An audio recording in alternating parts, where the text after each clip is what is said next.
Welcome everybody to this European Social Survey launch event for the top line findings from the Round 10 module on digital social contacts. Today, representing that module team, we have Anja Kristin Abendroth and Laura Lückemann.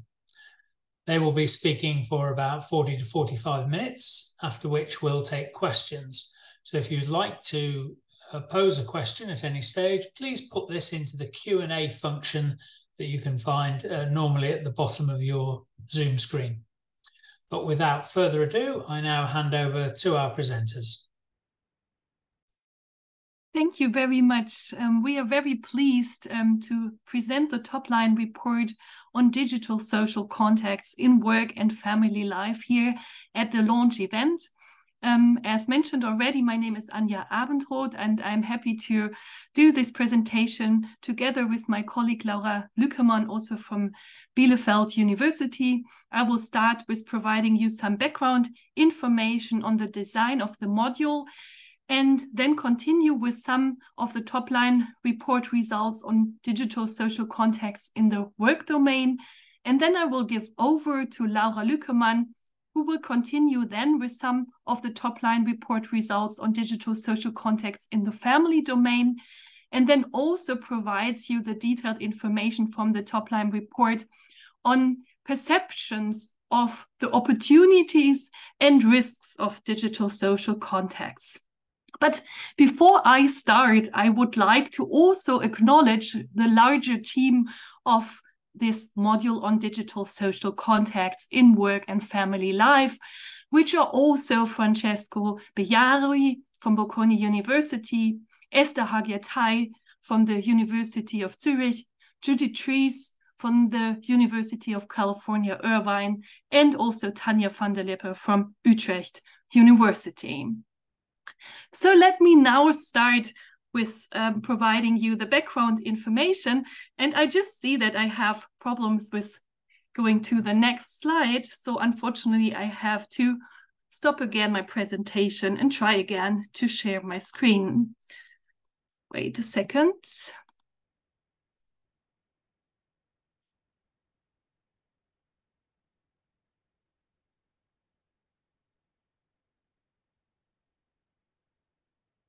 So I hope now, yes, wonderful. We can start with the background information on the module on digital social contacts in work and family life implemented in the European Social Survey Round 10. So starting with the background, I want to first highlight that in the public discourse, but also on the agenda of the EU and the EU member states, digitalization is still a major theme. Here, digitalization refers to the increase in the use of digital technologies and the subsequent possible transformation of the society.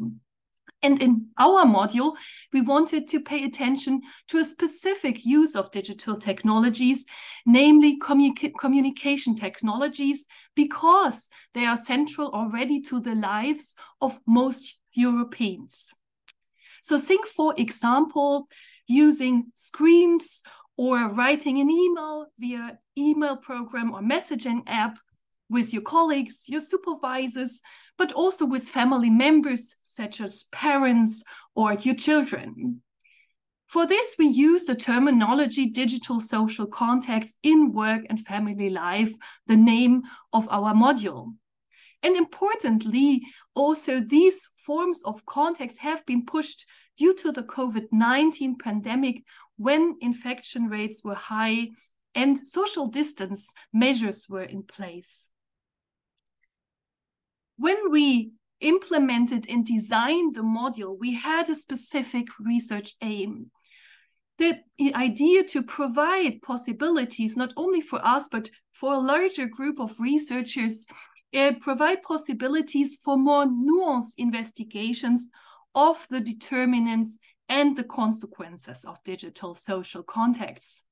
This specifically relates to the improvement of our understandings of the opportunities and risks involved. So you can think about consequences for social cohesion, work-life balance, well-being, and satisfaction, which can all be studied based on the module implemented in the European Social Survey Round 10, because we either have measurements in our specific rotating module or they are already part of the core module. And with this, we directly relate to discourses in the public, but also in academia, which reflect both positive as well as negative scenarios. So just taking social cohesion as an example, we see more on the side of the positive scenarios, the argument, well, digital social contexts are just another way of or opportunity for contact maintenance. More this negative scenario rather pinpoints, well, digital social contexts are less rich than in-person communication and therefore might erode social cohesion. Similarly, we also can look at research on work-life balance issues, and here also you see these both contrasting scenarios in the discourse.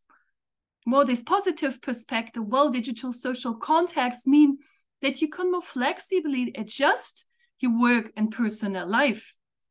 And on the other hand, this more skeptical view, well, work and family life increasingly the boundaries between these life domains blur, which means then that work increasingly invades the family sphere and vice versa, the family sphere invades the work sphere.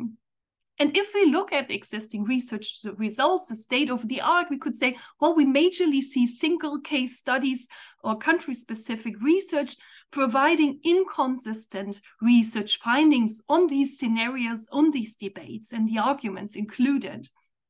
And in our view, this really argues for the need to study it more in a country comparative or in general a comparative design, because these results suggest that rather the consequences are context dependent. And this is something which is now possible to be researched based on the module on digital social contacts within the round 10 of the European Social Survey. So we can try to improve our understanding of the context dependence of the implications of digital social contexts. For example, looking at the importance of national institutions, looking at workplace and job-specific patterns, considering living conditions of family members, just to name a few possible investigations. When designing our module, we, however, not only wanted to reflect on this discussed positive and negative scenarios, we also had a conceptual model in the background which are specifically relating to the argument when digital social context permeates the work and family sphere. On the one hand side, we relied on opportunity-based arguments based on research on the digital social divides, focusing and highlighting that digital infrastructures vary between as well as within European countries. Therefore, also the module includes, for example, a measurement on the internet access at work, at home, and on the go, being relevant as an opportunity for digital social contexts in both life spheres. But we also relied on what we called need-based arguments for digital social contexts.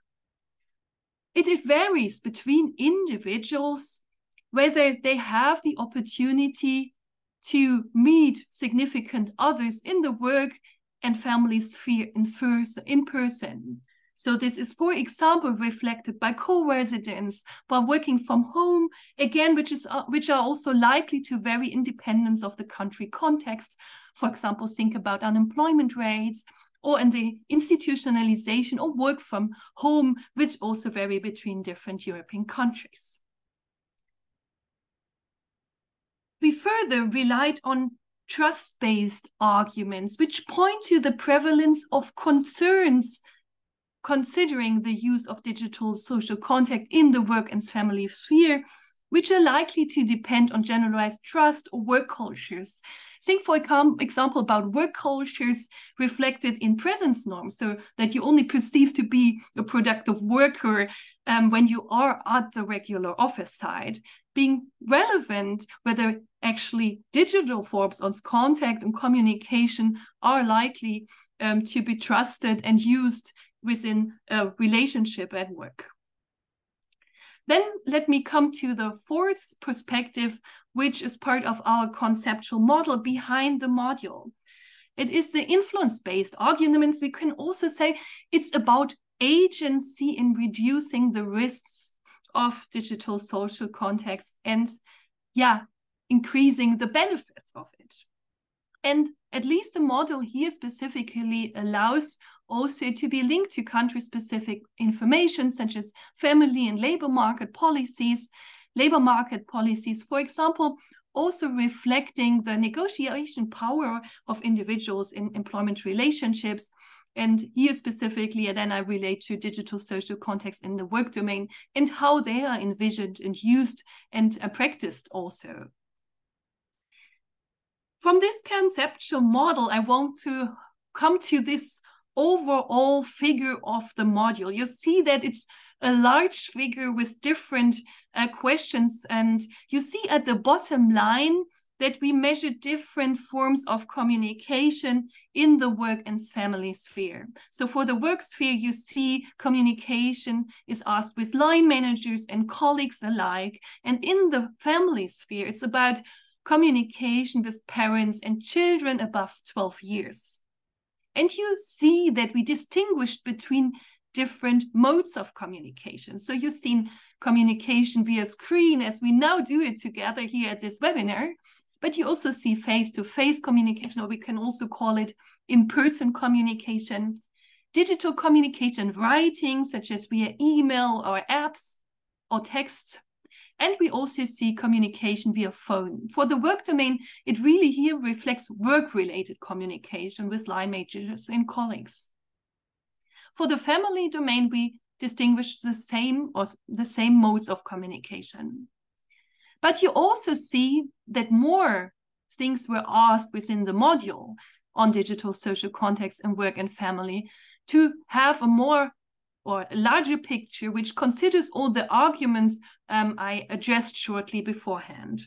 So for the work sphere, we have information on the jobs such as flexible working, how common is working from home or flexi time, and we have information on job satisfaction, but also information on workplace culture, including presence norms, team cohesion, or line manager or colleague support, which is a general support, but also work-life balance specific support. And looking then on the other side to the family, we have also more information on the intergenerational contact. So with the relationship with the children and the parents, specific information and relationship quality, but we also have information on family demographics and the distance of the relationship. So how far is the parent or the children, the youngest child, far away from your own living place? And looking at the top, you see that there are items, as I mentioned, on work-life conflicts and some general question, which is also important because we also measured general perceptions of the opportunities and risks. So this means we can test them with our direct indicators, but also have some personal evaluation. What do people in general think about digital social contacts? And you also see that there's a bubble on internet access and skills. I earlier referred to this as important aspects of opportunities for digital social contacts. So this visualizes the whole module. And I also want to add that this module, and of course the European Social Survey Round 10 was hit by the pandemic. And luckily, we were able also to, in the end, integrate a few questions on the COVID-19 pandemic, questions which related to the fact whether respondents believe that, yes, digital social contacts increased due to the pandemic and in-person communication decreased. Having provided all this background information on the module, which is also part of the top line report, so you can reread this information again also in more detail, I would like now to come to some results of the top line reports and first now focus on digital social contexts in the work domain. Here on this slide, you see a figure from the Topline report. It is on written digital communication with line managers. And the figure illustrates the share of individuals, employed individuals, who report how often they communicate with their line manager in a written way. The category never is illustrated in blue. The category or the share of respondents who report they do it several times a month or less is orange. The share who reports that they communicate with their line manager at least several times a week is gray. And then we have the share of respondents who report that they do it at least daily. And this is the yellow bar part. And what we can conclude from this figure is that, well, written digital communication is not yet a daily practice. So for most of the countries, it's below 30% of respondents who say, yes, I communicate daily with my line manager. This is interesting because, well, digital communication technologies we have already for a long time, but still it's not that we have it as a really prevalent form of communication. Important to note is, however, that there's tremendous country variation, which provides evidence also for the argument that it's important to study digital social contacts in a country comparative way, such as in the European Social Survey. So let's look at the answer category never, the blue bar. Interesting is here that this respondent share is relatively small for Norway, Finland, or Sweden and Iceland, so the Scandinavian countries. And if we look at the bottom, we see such a much larger share of respondents who report, I never use written digital communication with my line manager about work. This is the case for Bulgaria, for example, or Lithuania. So you see this country variation, which triggers the questions for future research to investigate specifically whether this can partly be explained by variation in digital infrastructures or measures which were implemented during the COVID-19 pandemic on working from home, or also practices beforehand on work from home. So how far was it already institutionalized, the common practice? Just to give you some thoughts on future research, which can or is triggered by this figure.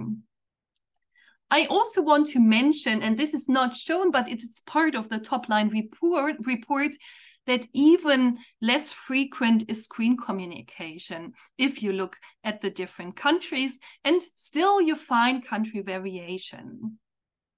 And I also want to add, and this again is not shown, but important to note that here these forms of digital communication, either by screen and writing, but also phone communication, do not seem to replace in-person communication, which is still the most frequent communication. And especially those who use frequent digital communication also frequently communicate in person with their line manager, which probably mirrors also specific occupations where frequent communication is more prevalent than in others. So therefore, it's important to study also this variation in respect to comparing different occupations and workplace cultures. I also want to add this figure 5 on the communication with colleagues. So it's the same setup of the figure, but just only reflecting the communication with colleagues in a written way via emails, for example, apps or text-based messages. And what you can see that the patterns are somehow similar. This refers to the country variation, but also to the frequency of at least daily communication. But if we look at it more specifically, we can say on average, colleague communication is just in general more frequent than communication with supervisors, with line managers. And this is also visible when we would look at in-person communication. So also interesting finding in general that people communicate more about work with their colleagues rather than their line managers, which probably we would expect. From this, I would like to continue with the implication of the COVID-19 pandemic, which I also mentioned at the beginning that they were really relevant for our module. And indeed, we can say the COVID-19 pandemic seems to be an accelerator of digital social contacts. So figure 7 of the top line reports illustrates the share of respondents who report that they communicate with people from work online on mobile during COVID-19 more often or less often. And you see the more often bar is the blue bar, which is the larger one. And you see that, for example, for the Netherlands, almost 40% of the respondents answered that, yes, digital social contacts actually have increased due to the COVID-19 pandemic. But important, we also see this country variation. The increases are especially visible for countries such as the Netherlands, Finland, Norway, or Sweden. And we see that the share is much smaller for countries such as Croatia or Hungary, where we say that around 10% of the respondents report, yes, we do this now more often. And here again, it triggers future research, more detailed research, considering the drivers of these dynamics, this country variation. Might it be digital infrastructures, social distances measures in place, or the institutionalization of work from home practices, all which can be studied based on the module. Not shown here on this slide, but part of the top line report is also the finding that we see a decline of in-person communication due to the COVID-19 pandemic. Before Laura will take over, I also want to present you this figure from the top line report, which gives us some indication of the implications of digital communication. Here again, it's only focusing on written digital communication and its association with the so-called work-life conflicts. In the module, we only measure work-to-life conflicts, which means work invades the personal life sphere, that work demands restrict time and energy for the personal life. And here in this figure, the coefficients of a regression analysis are reported for each country, and different other individual differences are already taken into account in this analysis. So differences in gender, occupation, just to provide some examples. And the red line shows the average effect across countries. It's rather small by 0.02. But if you look at the different countries, you see overall the main pattern, or the most common pattern, is that frequent digital communication goes hand in hand with the experiences of more work-to-life conflicts. However, still, we have this country variation, which is very interesting and again highlights the importance to study our research topic in a country comparative design, such as the European Social Survey. So we see that also in some countries, we do not see this work-life conflict increasing association. In a research, which is not part of the top line report, but some research we continued already based on the module, indeed shows that here also policy indicators are partly driving the different implications, and that specifically employment protection policies restrict the conflict-enhancing implications of written digital communication, referring to this agency explanations or theoretical perspectives.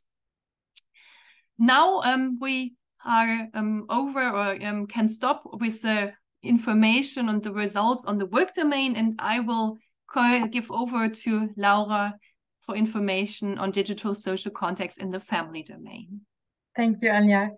Yeah, we now turn to the survey questions that touch upon digital social contacts in the family, and they were asked or structured and follow the same design as questions about digital social contacts in the work domain. Here, for example, we show the results for written digital communication of the respondents with their children of 12 years and older. And they were asked, how often do you communicate with each other via text, email, or messaging apps? And the figure is structured in the same way as you saw before. The blue part of the bars show the category of the part of the respondents who say that they never communicate using written digital communication with their children, whereas, for example, the yellow part of the bars shows daily interaction using written digital communication with their children. And again, we can see that there is substantial country variation with, again, the Nordic countries such as Sweden, Norway, or Finland showing only small proportion of respondents who state that they never use this type of communication with their children, but contrasting other countries such as Croatia, Greece, or Bulgaria, where more than 40% of the respondents state that they never use this type of communication with their children. In contrast to this, we see that there are only a few countries where we have daily interaction with children via text or email or messaging apps. For example, we can see that in Spain, over more than 40% of the respondents state that they daily interact with their children using this type of communication. Now, we have a similar pattern that we can observe when we look at the communications that respondents have with their parents. Here, a similar question was asked, and they either refer to the communication they have with their mothers or with their fathers. And here we see again that there is country variation, with the Nordic countries showing only a small proportion of respondents who also with their parents only never communicate digitally, whereas again, Southern or Eastern European countries are more likely to have a larger proportion of respondents who never use this type of communication with their parents. Interestingly, we see here that overall, or in general, there is a larger proportion of respondents who state that they never use this type of communication with their parents, which might be age-related.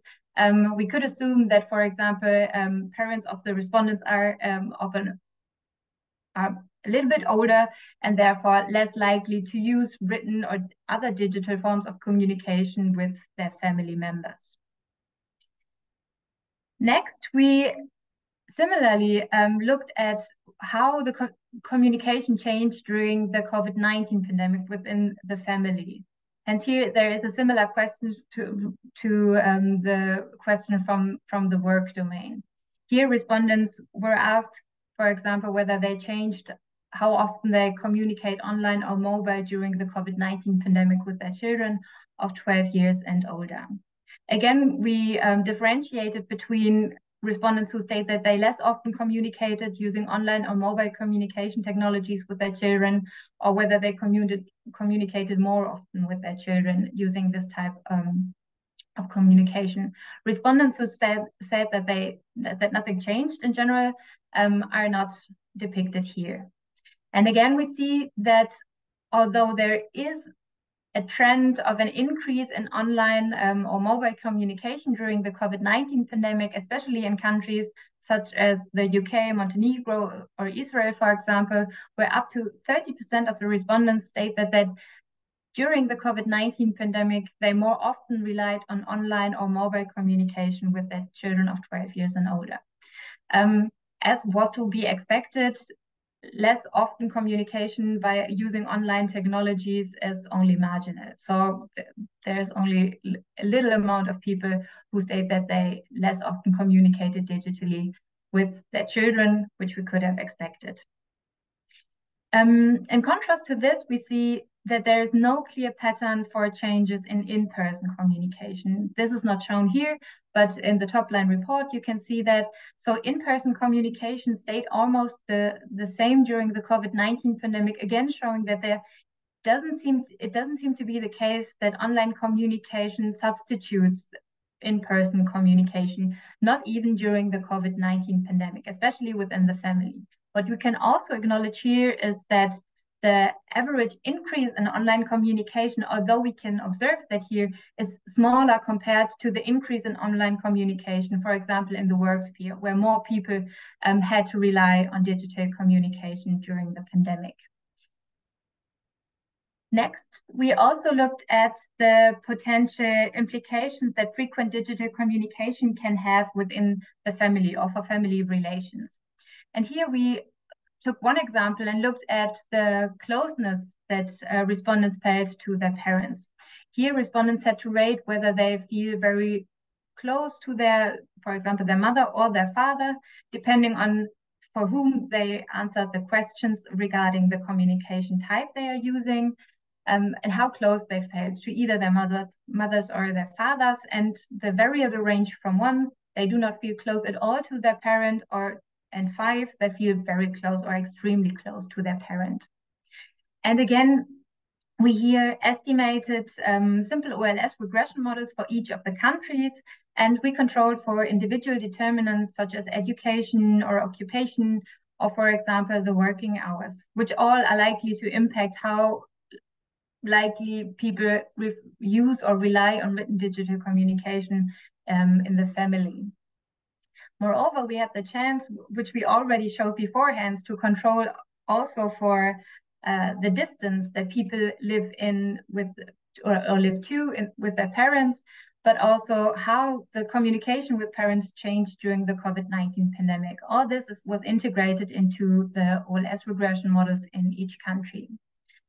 And here we show the coefficient results, or the coefficients for these regressions. And again, we see that with 0.03, almost 0.04, the association between written digital communication and the closeness to parents is rather small, but we see that there is a slight positive tendency indicating that an increase in written digital communication can indeed support feelings of closeness to parents.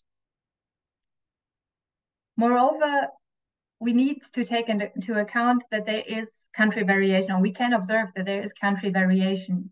So, for example, there are countries such as Greece, the UK, Sweden, or Germany, where we see indeed or even more pronounced association between written digital communication and the positive association that it has to closeness with to feelings of closeness with the parents.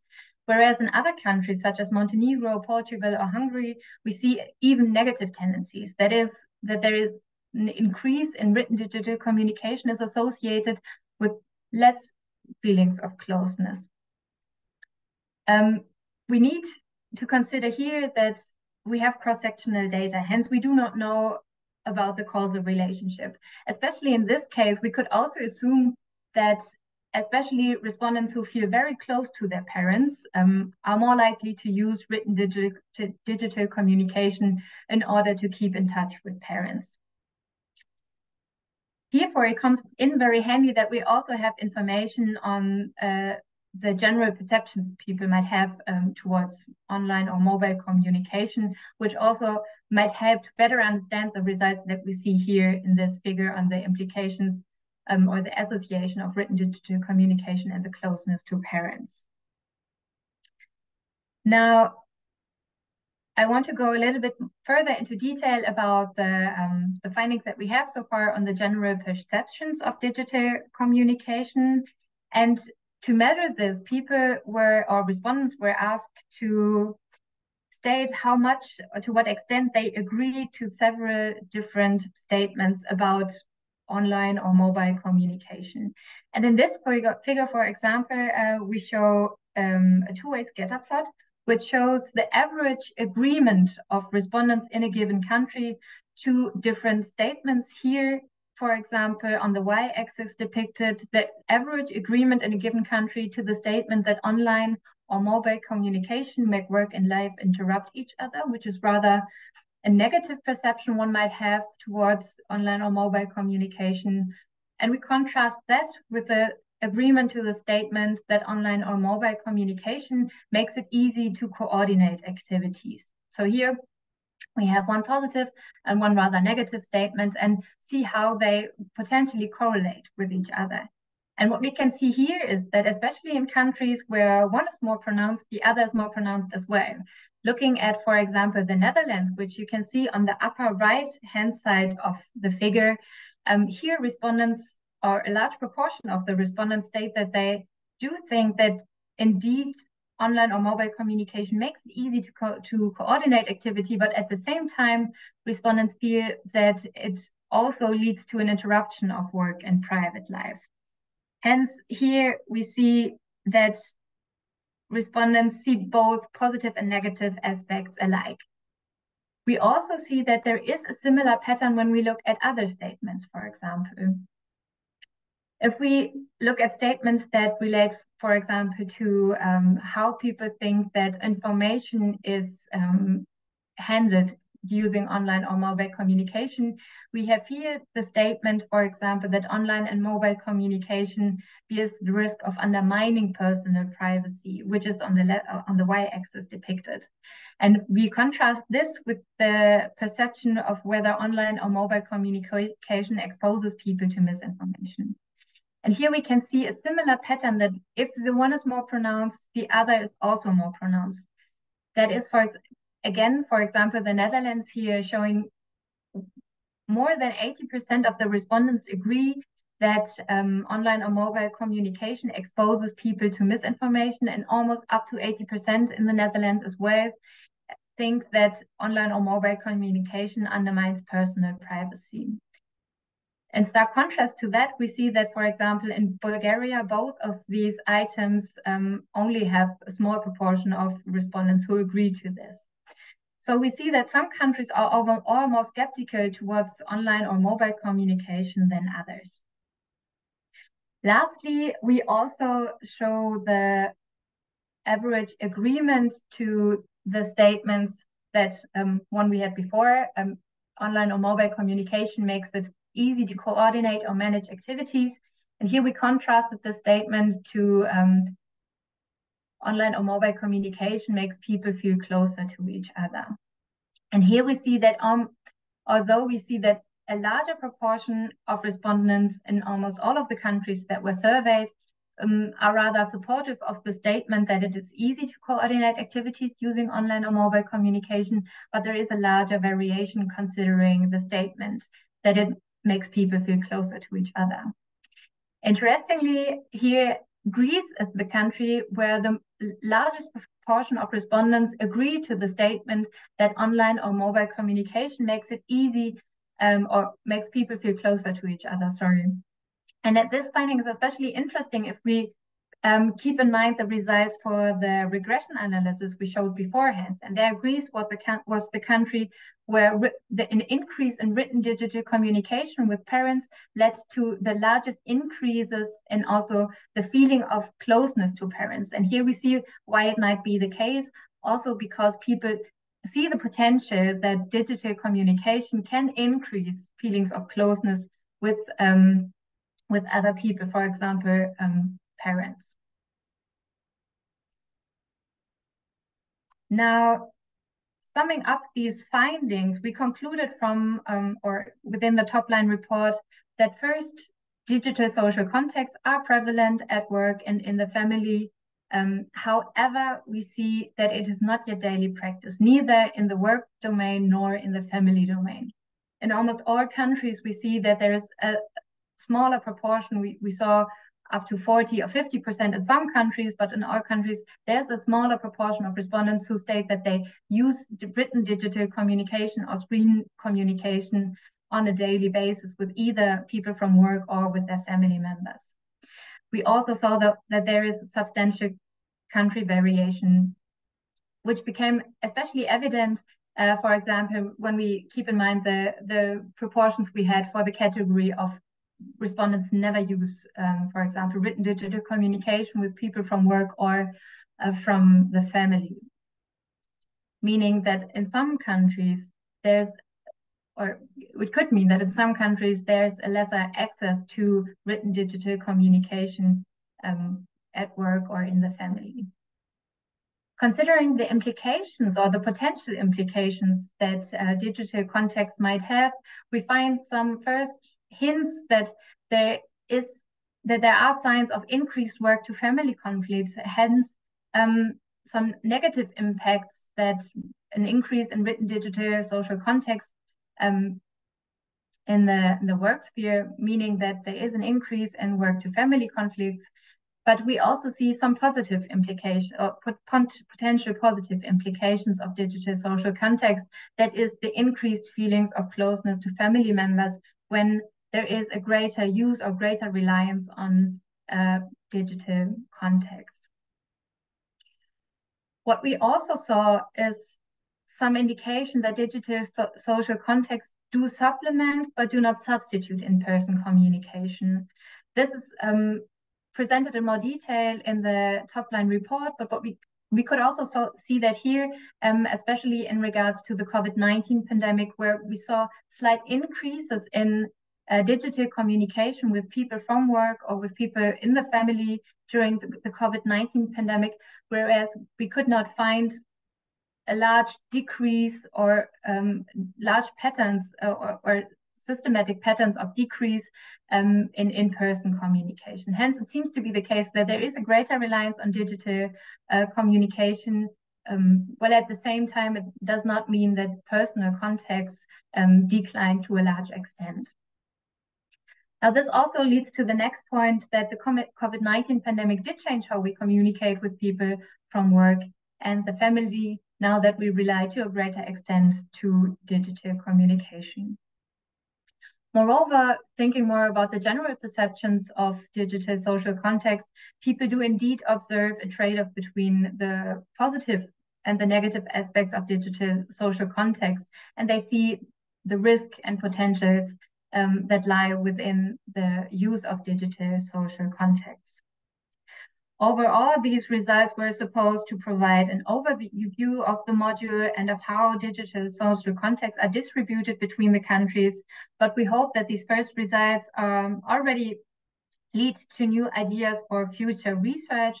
And here we summed up a few points that might be interesting or helpful to look at in future research. So the findings we have already showed that it might be interesting to try to explain this country variation in the use and implications of digital social context and how they might be related to digital infrastructures, for example, the different access to online or mobile communication, but also national level policies. We saw, for example, that there seems to be relevance of, for example, employment protection, but we could also think about the relevance of family policies and how they impact for example, the interest, but also the possibilities to use online communication in order to help the work-family reconciliation. We could also think about the relevance of the economic situation, considering, for example, the gross domestic product within countries. It would also be interesting to follow up on prior research that already showed the relevance of group differences in the use and implications of digital social context. For example, we could think about differences in gender or parenthood, but also differences in occupation and education. Prior research already showed the relevance of comparing higher or lower educated respondents or high and lower occupations or occupational status. It then would also be interesting to see to what extent the prior results we have on the inequalities in the labor market and how they are somewhat related to digital social context, to do that in a larger manner and see how these are exaggerated or mitigated by digital social context, especially considering how the digital social contexts are embedded in national level contexts. And with this, we want to thank you very much for attending the session today, and thank you for your attention, and I'm looking forward for the questions. Thank you, Lara, and thank you to Anya for that. That's an extremely interesting talk, and as you indicate there at the end, I think there's a considerable research agenda, isn't there, emerging from this enormous store of information built up during the module. I have one or two questions, but there's a question already in the Q&A. Can I just remind you that it's not too late? If you'd like to lodge a question that you've had in mind through the talk, you can put that into the question and answer function now, and we'll come to it when we can. So a question from John, it's a sort of quite general one, really. And perhaps you could offer an insight into how the pandemic may have affected the results. And this was partly where I was going. I presume John might be thinking substantively, but I was also thinking in relation to the fact that we had a cluster of countries who were operating self-completion. Some thoughts on those issues, please. Yeah, maybe we can both answer, and I might start. So definitely the pandemic has impacted our results. We already see this with these answers on digital communication and whether it has increased or decreased.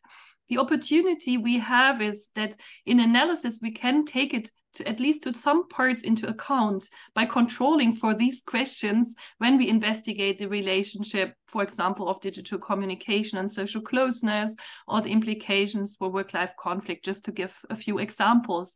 But we also have information which was also relevant specifically for work practices during the COVID-19 pandemic, and also variation independence of policy measures which were implemented. This especially refers to work from home practices. So we have questions on work from home and flexi time. And I think this is really important for our module, that we can actually measure and illustrate this, which was also affected by policy measures and how they were distributed across countries.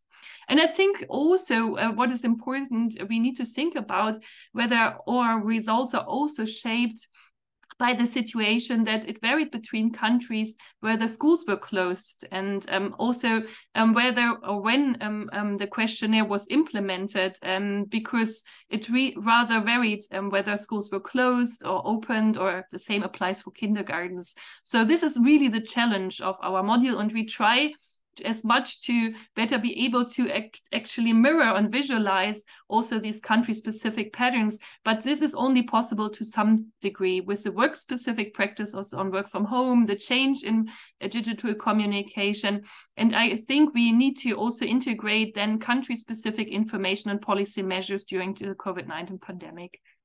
Laura, do you want to add something?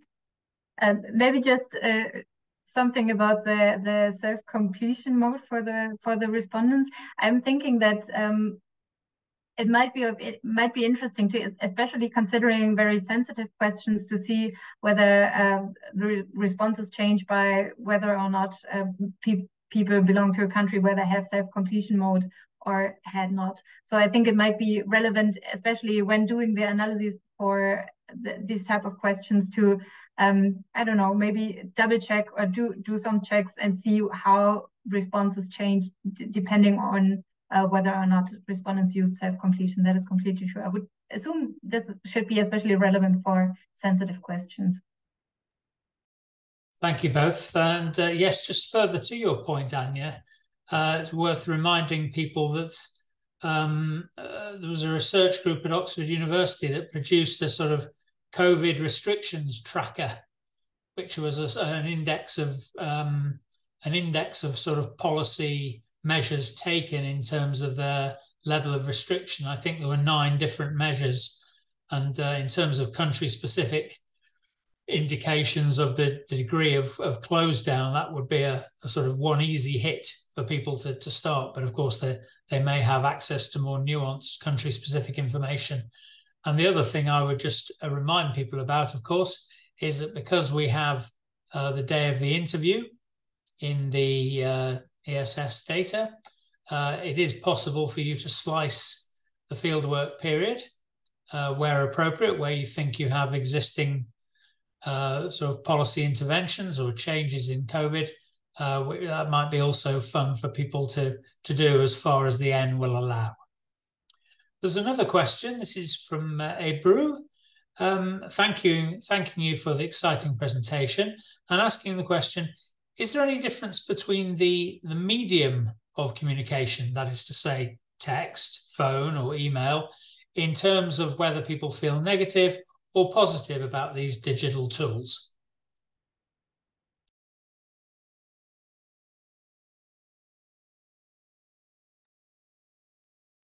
Maybe I can start with the implications, and Laura, you can say something about the evaluation questions you had in the end about groups and the modes of communication. For the implications, at least we see that when we did analysis for the implications for social cohesion or social support in the work domain, we at first glance saw, well, yeah, when the communication is more rich, then the communication mode is going together with more closeness or more support, for example, with the supervisor.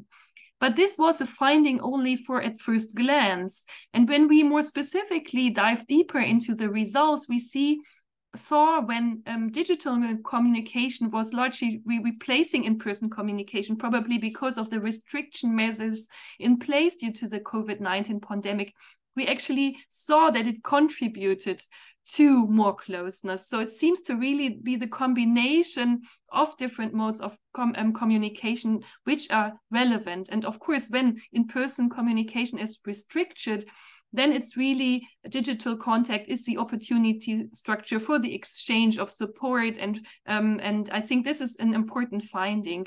So closeness not necessarily means that one mode is more rich, but it's also the circumstances which are relevant here. And we also saw that I think that's also a helpful example that especially in work cultures which were high demanding, it was less common that social support and closeness was exchanged in a digital way. So here, one of our conclusions was that especially in these contexts, digital communication is more used as a form of constant connectivity to make people available. So you really see, well, yeah, there is variation depending on the mode of communication, and especially written communication seems to be less likely to involve social support and cohesion, but it rather is also important to note that it depends on how it's combined with other modes of communication and how the work culture is, and also how national policies